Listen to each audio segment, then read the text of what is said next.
नागरिकांना शहरात लागणारं पाणी असेल याचं नियोजन नेहमीच करायचो. त्याच्यामुळे ह्याही वेळीच प्रशासनाने जातीने लक्ष घालून लोकांना कुठलीही अडचण येणार नाही याची खबरदारी घेतली पाहिजे. एका बाजूला ताई पाण्याचा विषय गंभीर होत चाललाय, तर 2 दिवसापूर्वी जो अवकाळी पाऊस झाला होता त्याच्यामुळे शहरात अक्षरशः पाणी तुंबलं होतं. म्हणजे एका बाजूला पाणी तर दुसऱ्या बाजूला पाणी तुंबतंय. कुठेतरी टाउन प्लॅनिंग आणि महापालिकेचा कामाचा अभाव वाटतोय. नाही, कामाचा अभाव तर नेहमीच असतो आणि आम्ही नेहमी सांगतो अर्धवट कामं पूर्ण होतात. त्याच्यामुळे अनेक वेळा डिलेड प्रोजेक्ट्स असतात किंवा पाण्याचं नियोजन किंवा जे नाले सातत्याने वंदनाताई किती वर्ष या नाल्यांबद्दल बोलत आहेत. त्या नाल्यांवर रस्ते झाले, नाल्यांवर बिल्डिंग झाल्या आणि त्याच्यामुळे मग ती ब्लू लाईन रेड लाईन याला काही दुर्दैवाने या डेव्हलपमेंटमध्ये काही अर्थच राहिलेला नाही. त्यामुळे पुण्यामध्ये कधीही एवढं पाणी तुंबायचं नाही. आपण जिथे उभे आहोत तिथेच गेल्या किती वर्षात आम्ही किती कंप्लेंट करून करून थकलो. याच चौकामध्ये किती वेळा पाणी येतं. आणि माझं स्वतःचं पुण्याचे कलेक्टर आणि दत्ता मामा भरणेंशी गेल्या आठवड्यात 2-3दा बोलणं झालं की अवकाळी पाऊस झाला आहे, त्याच्यात या भागामध्ये जे काही नुकसान झालं त्याची भरपाई ही सरकारने तातडीने दिली पाहिजे. आणि भरणे मामांनी त्याचा एक रिव्ह्यू पण घेतला. तेही मला म्हणाले की काळजी करू नका. कलेक्टरही म्हणाले मला की काळजी करू नका, आम्ही व्यवस्थित नियोजन करतोय. आमचं सगळ्यांचं लक्ष आहे की प्रत्येक शेतकऱ्याला हा न्याय मिळाला पाहिजे. आणि शहरामध्ये जी अपूर्ण कामं आहेत किंवा नाले सफाईसाठी एवढा निधी दिला जातो ते व्यवस्थितपणे त्याची अंमलबजावणी होते का नाही हे बघितलं पाहिजे. आणि पावसाळ्याच्या आधी पावसासाठी सगळ्या प्रशासनाने तयारी केली पाहिजे. बारामती पोटनिवडणुकीच्या संदर्भातला प्रश्न आहे. अजितदादांचं निधन झालं त्यानंतर ही निवडणूक लागलेली आहे. तुम्ही तिथं उमेदवार दिलेला नाहीये.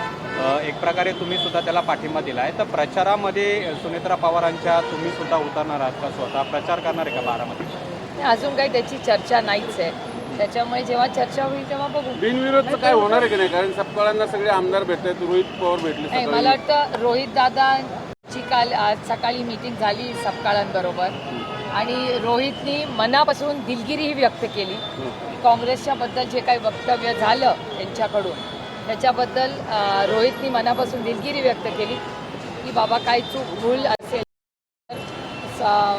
माफ करा असं म्हणून रोहितनी जाऊन दिलगिरी व्यक्त केलेली आहे. बघूया काय होतं. पण ही दिलगिरी पार्थ पवारांनी सुद्धा व्यक्त करायला हवी होती असं वाटतं का? काहीच बोलत नाही. तुम्ही आत्या म्हणून त्याला काही सांगणार की नाही? नाही, हे बघा आत्या म्हणून जे सांगायचं असतं ना ते घरात सांगायचं असतं, कॅमेरावर नसतं. पार्थ पवारांनी सुद्धा दिलगिरी व्यक्त केली पाहिजे असं वाटतं का? कारण की काल सुद्धा सुनेत्रा पवारांनी हर्षवर्धन सपकाळांना पाठिंब्यासाठी फोन केलेला. मला खरंच याच्यातली काही माहिती नाही. याचं कारण माझं काल कुणाशी बोलणं झालेलंच नाही. एक तर दुसरं भारतावर जे आर्थिक संकट आलेलं काल युद्ध थांबलेलं आहे त्याच्यामुळे पुढच्या काही दिवसात LPG असेल, पेट्रोल डिझेल असेल ह्याच्यात झालेले काही बदल, त्यातून महिला आरक्षणाचं येणारं बिल, त्याचबरोबर महागाई जी झालेली आहे किंवा गॅसचा तुटवता जो झालेला आहे ह्या सगळ्या अनेक गोष्टी कालच्या दिवसभरात झालेल्या आहेत. तर त्याच्यात बारामती लोकसभा मतदारसंघ राज्य आणि देश पातळीवर या सगळ्याचा फॉलोअप करून, कारण का आपले काही लोक अनेक ठिकाणी अडकलेली आहेत त्याचाही काल फॉलोअप घ्यायचा होता. त्यामुळे त्या सगळ्या गडबडीत त्या कामात मी व्यस्त होते. त्यामुळे मला ह्याची फारशी काय माहिती नाही. अविकादांनी प्रदेशाध्यक्षांना ज्यावेळेस भेटायला गेले होते रोहित पवार म्हटले की पार्थ यांचा भाऊ म्हणून मी दिलगिरी व्यक्त करतो. त्यावरती प्रदेशाध्यक्षांनी चिनीतलांना फोन लावला. चिनीतला असं म्हटले की राष्ट्रीय हायकमांड जे आहे त्यांना बोलून कळवतो. जर कदाचित प्रदेशाध्यक्षांनी ही भावना राष्ट्रीय हायकमांडकडे मानली, सुनेत्रा वहिनींनी सुद्धा हायकमांडला फोन केल्याची माहिती आहे. काँग्रेस मग माघार घेईल? मला माहिती नाही. मला आत्ता तरी याच्यावर काही बोलता येणार नाही. पण रोहितनी मनापासून काँग्रेसला जर काही तुम्हाला झालं असेल तर मनापासून त्यांनी एक मोठा भाऊ म्हणून अतिशय जबाबदारी पद्धतीने दिलगिरी व्यक्त केलेली आहे. ही चांगल्या संस्कारांची. तुम्ही पण आवाहन करणार का काँग्रेसला? कारण तुमच्या दिल्लीत नेत्यांशी थेट संबंध आहे. अनेक पोटनिवडणुका जेव्हा लागल्या अशा सिच्युएशन नंतर तेव्हा कोणी उमेदवार दिला होता. तुम्हाला अपेक्षा आहे का की काँग्रेस ह्याच्यातनं अर्ज मागे? बघूया ना, 2-4 तासात कळेलच तुम्हाला. दुसरीकडे अजितदादांचं निधन झालं त्यानंतर रोहित पवार ज्या पद्धतीने याबद्दल लढत आहेत, काल लोकशाहीच्या क्रॉस फायरमध्ये सुद्धा रोहित पवार म्हणाले की योग्य पद्धतीने तपास होत नाही आहे, महाराष्ट्रात गुन्हा दाखल होत नाही आहे. कुठेतरी त्यांनी नाराजी व्यक्त केलेली आहे. तुम्ही सुद्धा त्याबाबतचा पाठपुरावा करत असाल तर तुम्हाला काय वाटतं? तुम्ही सुद्धा या तपासाबाबत समाधानी एक आहात गोष्ट का? आपल्याला सगळ्यांना मान्यच केली पाहिजे की दादाचा निधन झाल्यानंतर सगळ्यात जास्त फॉलोअप किंवा पाठपुरावा माहिती ही सगळी माध्यमांनी मदत केलीच, पण सगळ्यात जास्त योगदान हे रोहितचं आहे ह्याच्यात. आणि त्याचबरोबर पार्लमेंटमध्ये राष्ट्रवादी काँग्रेस पक्ष, शरदचंद्र पवार, आम्ही सगळ्यांनी दोन्ही हाऊसेसमध्ये हा मुद्दा मांडला.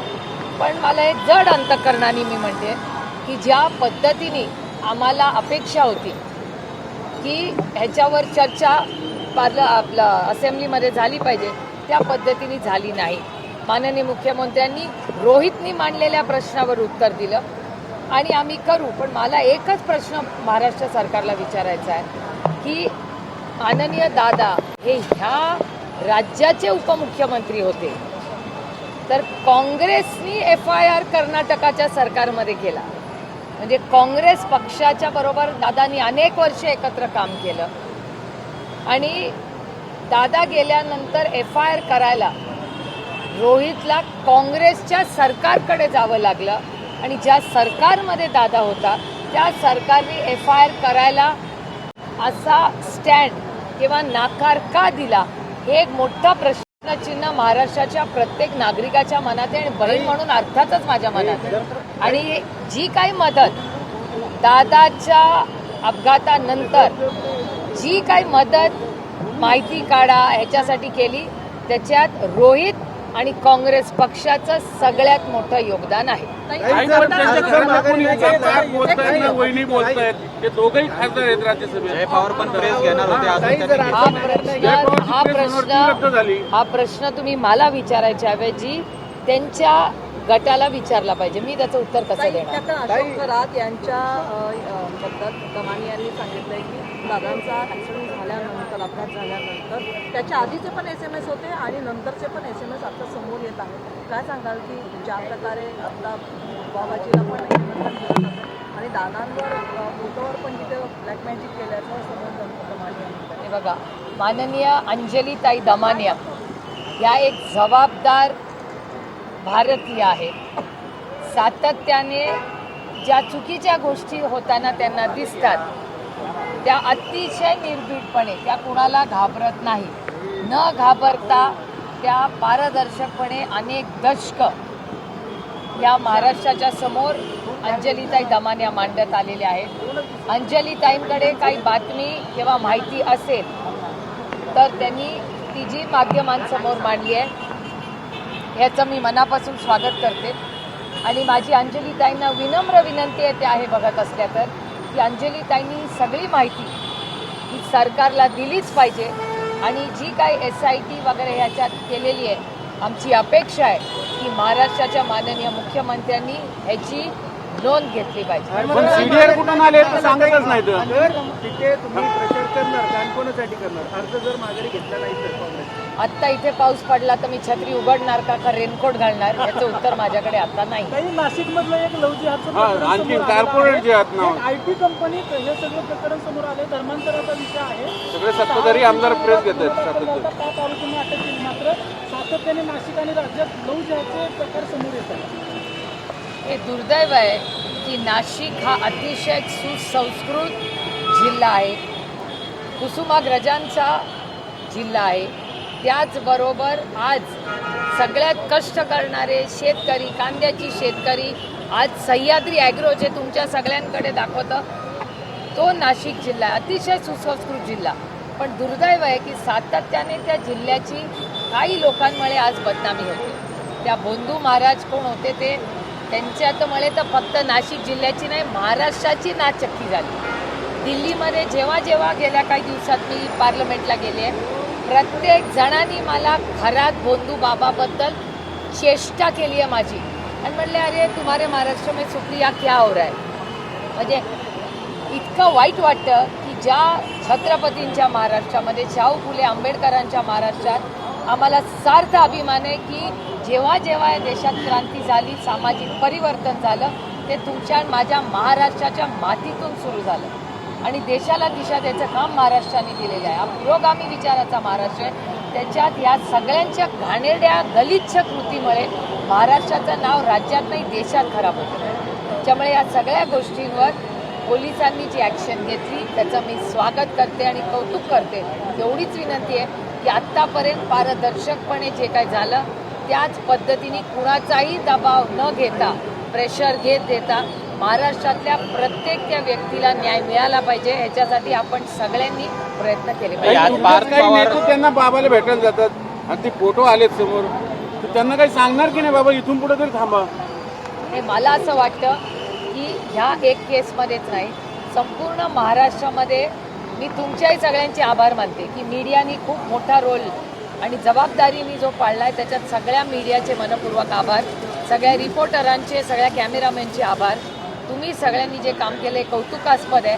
पण मी तुम्हाला विनंती करते आणि महाराष्ट्रातल्या प्रत्येक महिलेला मी हात जोडून विनंती करते की असे बुवाबाजी करणारे, तुमच्यावर अन्याय करणारे कुठेही असं गलिच्छ भीती तुम्हाला दाखवणारा कुठेही व्यक्ती जर असेल तर तुम्ही आम्हाला सगळ्यांना कॉन्टॅक्ट करा. आपण सगळे मिळून हे जे भोंदूगिरी आमच्या महिलांना जो त्रास देत आहेत ती मोडून काढायची वेळ आलेली आहे. अंजली दमानी असतील, सुषमा अंधारे असतील, रुपाली पाटील ठोंबरे असतील, यांनी सगळ्यांनी मागणी केलेली आहे की रुपाली चाकणकरांचे या बंधुबाबाशी जवळचे संबंध होते, आर्थिक व्यवहार होते, त्यांना चौकशीचं प्रेरक द्यावं. आता त्यांना अद्याप चौकशीचं प्रेरक घेतलेलं नाही, त्यांची चौकशी देखील केली नाही. त्या स्वतःवर समोर आलेल्या नाही. उद्या महाराष्ट्राचे माननीय मुख्यमंत्री या जिल्ह्यात येणार आहेत. होम डिपार्टमेंट त्यांच्याकडे हा प्रश्न आपल्या सगळ्यांच्या वतीने माननीय मुख्यमंत्र्यांना उद्या नाही परवा येणार आहेत, त्यांना ताई, विचार. आज पार्थ पवार शपथ घेत आहेत दिल्लीमध्ये राज्यसभेची, तर काय तुमचं बोलणं झालंय का किंवा तुम्ही त्यांना काय सल्ला द्याल? आज आता ते शपथ घेणाऱ्या सगळ्या राज्यसभेच्या खासदारांना माझ्या मनापासून शुभेच्छा. नाही, पार्टला विशेष करून तुमचं भाषा आहे. आता पहिल्यांदा रिलॉन्च होतं, म्हणजे पहिल्यांदा मावळमधून पराभूत झाले, म्हणून आता राज्यसभेवर खासदार होते वेगळ्या विशिष्ट परिस्थितीमध्ये. काय इथून पुढे भविष्यात काय सल्ला द्याल? नाही, एक तर मी कुणालाच सल्ला द्यायला जात नाही. मी विचारल्याशिवाय कुणाला सल्ला देत नाही, म्हणजे माझ्या मुलांनाही नाही. त्याच्यामुळे सल्ला देणे इतकी मी मोठीही नाही कुणाला, पण अर्थातच शुभेच्छा मी सगळ्यांना देते. पार्थ पवार पुन्हा एकदा खासदार झालेले आहेत. शरद पवार म्हणाले की पार्थ पवार राजकीय परिपक्व आहेत की नाही ते मला माहीत नाही. तुम्हाला वाटतं का ते राजकीय परिपक्व आहेत? माझ्यावर जे संस्कार झालेत ना त्या संस्कारात आपल्यापेक्षा वयानी, पदानी, अनुभवानी मोठा माणूस बोलला ना की आपण परत बोलायचं नसतं. काही बारामती पोटनिवडणुकीमध्ये इकडे पाठीमध्ये दुसरीकडे राहुरीमध्ये जो उमेदवार उभा केलेला आहे, त्यामुळं बराचसा विरोधाभास किंवा इकडे बारामतीमध्ये राहुरीमध्ये दिला जातो. तिथला आज म्हणजे सगळीकडे अर्ध मागे राहुरीची पोटनिवडणूक जी आहे ते होणार फारसं काय राहतं. पक्षाने एक निर्णय घेतला आहे, माननीय शशिकांत शिंदेजी त्याचा फायनल निर्णय घेतील. एक आणि टीका ही करण्यात काही गैर नाही. लोकशाही आहे. आमच्या विरोधकांना आमच्यावर बद्दल बोलायला काही नाही ना. एरवी काय व्हायचं, भ्रष्टाचाराचे आरोप असे तसे, हे काय आमच्यावर करण्याची आणखी काही परिस्थिती नाही आणि इतना तो हक बनताय नाही. लोकशाही आहे. तुमच्या पक्षातले अनेक जण सोडून झाले. समरजित गाडगे आहेत, त्यांनी काल भाजपमध्ये प्रवेश केला. त्यांनी आवाहन केलं, कोणी साहेबांनी केलंय. चांगलीच गोष्ट आहे. त्याचं आपण सगळ्यांनी मिळून स्वागतच केलं पाहिजे. आणि राष्ट्रवादी काँग्रेस पक्षाची पहिल्या दिवसापासून भूमिका आणि भावना दोन्ही राहिलेले आहे. आमची भावना पण तीच आहे आणि आमची भूमिकाच ती आहे. आणि राष्ट्रवादी काँग्रेस पक्ष, शरदचंद्र पवार हा पहिला पक्ष होता ज्यांनी पहिल्याच दिवशी सांगितलं की जर निवडणूक अनाऊन्स आता होणार आहे तर आम्ही अर्थातच दादाला आदरांजली आणि श्रद्धांजली आणि दादाच्या पद्धतीने, म्हणजे कुणाच्या ध्यानी मनीही नाही अशी घटना झाली. अजूनही मलाही कधी कधी विश्वास बसत नाही की दादा नाही आहे. दादा जाऊन 2च महिने झालेत, अजून फार काही दिवस झाले नाही, पण अजूनही सातत्याने काम करत असताना आपल्याला दादाचं असं वाटतं की अरे दादाच्या वेळेस आपण असं. आत्ता हाही ब्रिजचा रिव्ह्यू घेत असताना 2 वेळा दादाची आठवण आम्हाला सगळ्यांना आली. कारण का हा ब्रिज करत असताना युवराज आहे ते कुठे गेला तेच आहे, त्यांनी आत्ता रिव्ह्यू घेतला होता दादाबरोबर सगळ्यांनी मिळून. त्याच्यामुळे ह्या सगळ्या गोष्टी आम्ही सगळ्यांनीच एकत्र इतके वर्ष काम केलं. एकीकडे तुम्ही आणि तुमचा पक्ष बिनविरोध होण्यासाठी सातत्याने प्रयत्न करतात, दादाला न्याय मिळावा म्हणून. रोहित दादा अगदी पार बँगलोरला जाऊन आले, पण दुसरीकडे जय पवार मात्र खासगी बैठकीत म्हणतात की आमचा पक्षच पळवला असता म्हणून आम्हाला शपथ घ्यावी लागली वहिनींना. म्हणजे अविश्वासाचं वातावरण आहे. खाजगीमध्ये कोण काय बोललं मला माहिती नाही, पण तुमच्या चॅनलवर जयचं एक स्टेटमेंट मी पाहिलं तुमच्या चॅनलवर की जे रोहित दादाचं मत आहे तेच माझं मत आहे, तुमच्या चॅनलवर तुम्ही दाखवलं. त्याच्यामुळे रोहितनी जी लाईन घेतली आहे ती अर्थातच सगळ्यांना योग्य वाटते. आणि रोहित हा एकटाच व्यक्ती आहे जो आज रोज आणि सातत्याने, रोहित गल्लीपासून दिल्लीपर्यंत रोहित रोजच या गोष्टीचा पाठपुरावा करतो आणि ज्या प्रश्नाची उत्तरं तुम्हाला हवी आहेत ती आज रोहित पोटतिडकीनी सातत्याने म्हणतो. काही संतोष देशमुख हत्या प्रकरणामध्ये तुम्ही केंद्रीय गृहमंत्री असतील किंवा वेगवेगळे मुद्दे मांडलेले आहेत. त्यांच्या निधनानंतर सरपंच पदाची जी पोटनिवडणूक होती ती गावामध्ये बिनविरोध व्हावी असं वाटत असतानाच तो गावकऱ्यांनी विरोध केलेला आहे. त्यांची पत्नी निवडणुकीसाठी उभी राहते. त्यांना काय आवाहन कराल संतोष देशमुख हत्या प्रकरणानंतर राज्यभरामध्ये जे बीडचं चित्र समोर आलं त्याच्यामध्ये एका मंत्रिपदाचा राजीनामा घ्यावा लागला, काय आवाहन करणार होतं? ते कसं आहे, संतोष भाऊंची ज्या पद्धतीने हत्या झाली ही माणुसकीला काळीमा फासणारी अतिशय दुर्दैवी घटना. आणि त्यांच्या आणि माझे ह्या सगळ्या घटना झाल्यानंतर कौटुंबिक संबंध झाले. म्हणजे माझ्यासाठी ते माझ्या कुटुंबाचाच महत्त्वाचा भाग हे देशमुख कुटुंब आहे. आणि जर त्यांच्या वहिनी आता जर लढणार असतील तर मला वाटतं सगळ्यांनीच गावकऱ्यांनी एकत्र येऊन तो सन्मान त्यांचा करावा. अर्थातच अशी विनंती मी गावकऱ्यांना करेन. वर्षापूर्वीचा जो स्कॅम आहे 2024 सातारा पोस्ट ऑफिसच्या संदर्भात काल तुम्ही पोस्ट केलेली आहे, अजूनही क्लेम मिळालेला नाही असा दावा आहे. काय नेमकं हे थोडंसं प्रकरण? काल तिथले लोक मला भेटले आणि त्याचं म्हणणं आहे की एक मोठा स्कॅम तिकडे झालेला आहे. आधीही त्याचा मी फॉलोअप घेतलेला होता. अजून त्याच्यावर भारत सरकारने कुठली ॲक्शन घेतलेली नाही. म्हणून पुन्हा मी त्याचा काल ट्विट केलेला आहे. आणि 16, 17, 18ला मी जाणार आहे दिल्लीला, तेव्हा त्या मंत्रालयाची गाठ घेऊन पुढे त्याचा मी स्वतः फॉलोअप. काही समरजित गाडगेंनी पुन्हा भाजपमध्ये प्रवेश केला आहे. वर्षभरापूर्वी विधानसभेच्या निवडणुकीत ते तुमच्या पक्षामध्ये आले. काल बोलताना ते असं म्हणाले की माझा मूळ पक्ष हा भाजपचाच आहे, म्हणजे मी भाजपचाच आहे. तर हे सगळे राजकीय नेते आहेत ते त्यांच्या गरजेसाठी अशा पद्धतीने पक्षप्रवेश करतात का? म्हणजे तुमच्या पक्षात त्यांनी प्रवेश केला आणि विधानसभा सुद्धा लढवली आणि वर्षभरात सुद्धा त्यांनी तुम्हाला सोडला. सांगू का, ही लोकशाहीमध्ये प्रत्येकाला कुठला निर्णय घ्यायचा हा त्याला अधिकार भारतरत्न डॉक्टर बाबासाहेब आंबेडकरांच्या संविधानाने दिला आहे. त्याच्यामुळे कोणी काय निर्णय घ्यायचा हा त्याचा वैयक्तिक निर्णय आहे. हिंदी में जानना चाहेंगे, बारामती बाईपोल्स की इलेक्शन होने जा रहे हैं और कांग्रेस ने भी वहाँ पर एक सीट दी है. रोहित पवार एग्रेसिवली आगे आ रहे हैं कि वो जो फॉर्म है वो पीछे लिया जाए. क्या कहना चाहेंगे इसके बारे में? मेरे ख्याल से आज रोहित कांग्रेस पार्टी के जो नेता है, महाराष्ट्र के अध्यक्ष हैं, उनको मिलने गया था. और जो कांग्रेस के बारे में कहा गया उसके बारे में उसने जाके कांग्रेस की माफ़ी भी मांगी कि जो स्टेटमेंट आया मैं गलत हो गया. कांग्रेस का और हमारे 60 दशकों के आदरणीय पवार साहब पहली बार जो खड़े हुए कांग्रेस के टिकट पे ही खड़े हुए. और मेरे भाई, बड़े भाई अजीत दादा पवार, ये भी जब लड़े तो कांग्रेस के ही टिकट पे लड़े. इसलिए कांग्रेस के, अजीत दादा के और हमारे सिर्फ पारिवारिक वैचारिक संबंध नहीं, एक विश्वास का बहुत सालों का नाता रहा है. और जो कहा गया उसके रोहित को हमारी तरफ, सबकी तरफ से रोहित ने जाके वहाँ बोला कि मुझे बहुत दुख हुआ, मैं माफ़ी मांगता हूँ. एक बहुत मैच्योर लाइन रोहित ने ली है और आगे बहुत सारे लोगों से बात हो रही है. देखते क्या होता है. स्टेटमेंट की वजह से पार्थ पवार बहुत रोल हो रही है. रोहित पवार ने माफ़ी मांगी पर पार्थ पवार आगे आते हुए नहीं. ये उनके गट का अंतर्गत मामला है. 5 राज्यों के चुनाव होने जा रहे हैं, कैसे देखते हो? कहाँ पर कांग्रेस के अलायंस या फिर कांग्रेस आएगी, ऐसा लगता है बीजेपी का?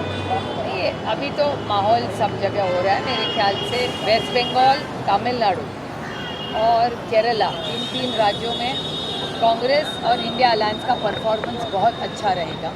आसाम में कांटे की लड़त चल रही है, लेकिन मुझे भी आश्चर्य लगा कि आसाम में बहुत सारी चीज़ें जो कल और परसों में आपके चैनल पे देखी वो एक असंवैधानिक चीज़ें दिखी रही है. और मुझे आश्चर्य लगा कि ऐसा भी हो सकता है.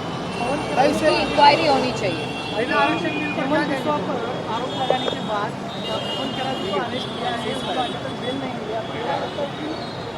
प्रेशर पॉलिटिक्स में पवन खेड़ा को अरेस्ट किया. ये बहुत दुख की बात है जो हो रहा है. एक सशक्त लोकतंत्र में ये चीज़ें शोभा नहीं देती. आने वाले चुनाव के देखते हुए महिला आरक्षण का मुद्दा सामने रखा जाएगा. 16, 17, 18 को एक स्पेशल सेशन बुलाया गया है. अभी भारत सरकार और पार्लियामेंट से ऑफिशियल प्रस्ताव या बिल हमें नहीं भेजा गया है. जब बिल आएगा हम पूरी हमारी पार्टी और हमारा महाविकास आघाड़ी और इंडिया अलायंस इस पर सोच विचार करेगा. उसके बाद तय करेंगे कि आगे कैसे जाना है. हम ऑफिशियली देखिए जो बातें हो रही है वो चैनलों पे हो रही है, कॉरिडोर्स में हो रही है. एक ऑफिशियल प्रस्ताव सरकार की तरफ से नहीं आया। जब आएगा तब विस्तार से मैं आपसे उस पर बात करूँगी। ताई, हे सरकार नेहमी म्हणतं की आम्ही सीज फायर हो गई है, पर भी फिर भी इजराइल से अटैक किया गया है और स्टेट ऑफ हॉर्मुज फिर से बंद हो गया है। ये बहुत दुख की बात है, क्योंकि कल सबको उम्मीद थी, क्योंकि कोई भी जो युद्ध होता है वो किसी के लिए जीत नहीं होता। इसमें सब बच्चे, महिला, उनका ही नुकसान सबसे ज़्यादा होता है। तो ये बहुत दुख की बात है। जब एक अग्रीमेंट हुआ था कि अब सबको लग रहा था कि दुनिया में शांति होगी, तो शांति की तरफ हम जा रहे थे और ये हो रहा है, ये बहुत दुख की बात है। भाई नवाज शरीफ उन्होंने बीच में मतलब बातचीत की है दोनों देशों से, पर पंतप्रधान नरेंद्र मोदी कहीं पर भी आगे आते हुए नहीं दिखे।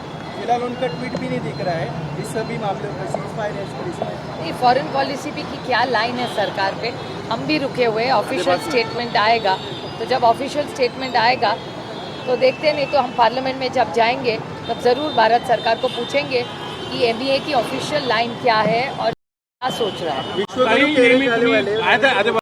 विश्वगुरु कहने जाने वाले नरेंद्र मोदी इस बारे में इस बार शांत रहे, क्या कहना चाहोगे इस बारे में? ऑपोजिशन करके नहीं, ये ऑपोजिशन का सवाल नहीं, देश का सवाल है और दुनिया का सवाल है। तो हमें अपेक्षा है कि जयशंकर जी इस पर एक ऑफिशियल स्टेटमेंट करें, और हम जब पार्लियामेंट में 16 तारीख को जाएंगे ज़रूर इसकी मांग करेंगे कि भारत सरकार की लाइन क्या है और फॉरेन पॉलिसी पे क्या तय हुआ है। क्योंकि ऑल पार्टी मीटिंग जब हुई थी तब विस्तार से इस पर बात हुई थी। उसके आगे भारत सरकार ने क्या किया, उसका ब्रीफिंग भारत सरकार ने हम सबको करना चाहिए। ताई, तुम्ही बस ना राहुल गांधी उनकी सीट कहीं पर भी कमर्शियल नहीं लिख रहा है, बहुत सी तकलीफ। ये बहुत चिंता है। हमने इसीलिए पार्लियामेंट में मैं खुद भी बोली थी, इंडिया अलायंस के सारे हमारे मित्र पक्ष भी बोले, इसीलिए हमने ऑल पार्टी मीटिंग भी बुलाई थी और उस ऑल पार्टी मीटिंग में हमने ये सब मांगे सबकी तरफ से रखे हुए। ताई, तुम्ही बोपदेव घाटातनं नेहमी जाता, पण काल संजय जगताप जे नुकतेच भाजपवासी झालेले आहेत, काल भगवा पंचा घालून त्यांनी मोर्चा काढला आणि ते म्हणले की या घाटातनं हिंदूंना जाऊ दिलं जात नाही वगैरे। आणि एकीकडे हिंदुत्ववादी सरकार आहे, पुन्हा हिंदूच मोर्चे काढतात कोंडव्यासारख्या भागातनं। म्हणजे काय करायचं यांना नेमकं? नाही, मला नाही माहिती, मी याच्यावर कानावर आली नाही बातमी, पण मी बापदेव घाटातून नेहमीच जाते। तो माझा रोजचाच, म्हणजे आठवड्यातून 2 वेळा तरी मी बापदेव घाटात जाते आणि मी 24 तास असते त्या घाटामध्ये, म्हणजे रात्री उशिरा जाते, सकाळी येते। त्यामुळे संजयंना मी फोनच नक्कीच करीन, कारण का आपल्यात ते ज्या पक्षात आहेत त्याच राज्याचे होम मिनिस्टर आहेत, गृहमंत्री त्यांचेच आहेत। तर संजय त्यांच्याच स्वतःच्या गृहमंत्र्यावर अविश्वास का दाखवत आहेत हे चिंताजनक आहे। आणि योगायोगाने 11 तारखेला देवेंद्रजीही पुरंदरला येणारच आहेत, तर मला लक्ष घालावं लागेल की म्हणजे मला देवेंद्रजींना सांगायला लागेल की तुमच्याच पक्षाच्या एखाद्या व्यक्तीला जर असुरक्षित वाटत असेल तर हे अतिशय चिंताजनक आहे की एखाद्या भारतीय जनता पक्षाच्या नेत्याला जर महाराष्ट्रात पुणे जिल्ह्यामध्येच अस्वस्थ वाटत असेल तर हे देवेंद्रजींपर्यंत पोचणं ही माझी नैतिक जबाबदारी आहे। आणि त्याच पुरंदर तालुक्यात जिथे त्यांना अस्वस्थ वाटते त्याच तालुक्यामध्ये माननीय मुख्यमंत्री येणार आहेत। त्याच्यामुळे हे अतिशय चिंताजनक आहे आणि अर्थातच एक लोकप्रतिनिधी म्हणून प्रांजळपणे, अतिशय विनम्रपणे ही गोष्ट मी माननीय आदरणीय मुख्यमंत्र्यांच्या कानावर 11 तारखेला घालणार।